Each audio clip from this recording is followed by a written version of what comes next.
নিয়মনিষ্ঠ দল, নিয়মের ঊর্ধ্বে নন কেউই, দলীয় নিয়ম মেনে চলাই দস্তুর। কে বলেছে নিয়ম ভাঙাও হয় না?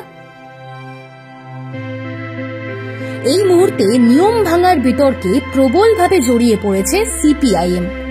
জেলায় জেলায় সম্মেলন চলছে সিপিআইএম এর। সদ্য শেষ হয়েছে মালদা জেলা 24তম সম্মেলন। সেখান থেকে 51 জনের নতুন কমিটি বেছে নেওয়া হয়েছে, কিন্তু সেখানে নিয়ম ভাঙার প্রসঙ্গ উঠে আসছে। সম্পাদক হিসেবে আবার নির্বাচিত হয়েছেন অম্বর মিত্র, যিনি চতুর্থবারের জন্য জেলা সম্পাদকের পদে নির্বাচিত হয়েছেন। সেই অম্বরের ফের জেলা সম্পাদক হওয়া নিয়ে বিতর্ক। সিপিআইএম এর নিয়ম অনুযায়ী কোনো একটি স্তরে কেউ 3টে মেয়াদের বেশি থাকতে পারে না। সেই নিয়ম থাকা সত্ত্বেও অম্বর চতুর্থবার সম্পাদক হলেন কি করে? নির্দেশিকা কেন লঙ্ঘিত হলো? কেনই বা এমন পরিস্থিতি তৈরি হলো?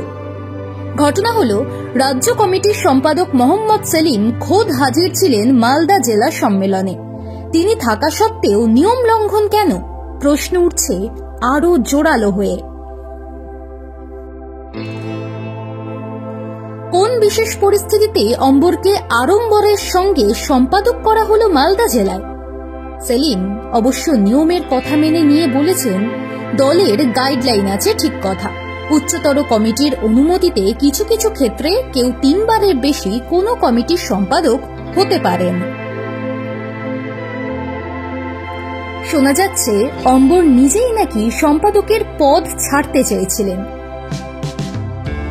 এক তরুণ নেতাকে দায়িত্ব দিতে চেয়েছিলেন, কিন্তু সেই তরুণ নেতা রাজ্য কমিটির সদস্য নন।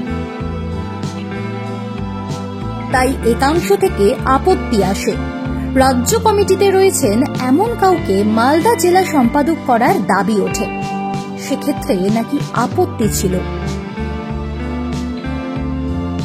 তাই সব দিক বিবেচনা করে অম্বরকেই পুনরায় দায়িত্ব দিয়েছে সিপিআইএম এর শীর্ষ নেতৃত্ব।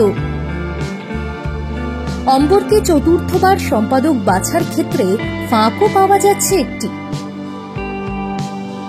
প্রথমবার ভারপ্রাপ্ত সম্পাদক ছিলেন, ফলে পূর্ণ মেয়াদের সম্পাদক হয়েছিলেন তা বলা যাবে না।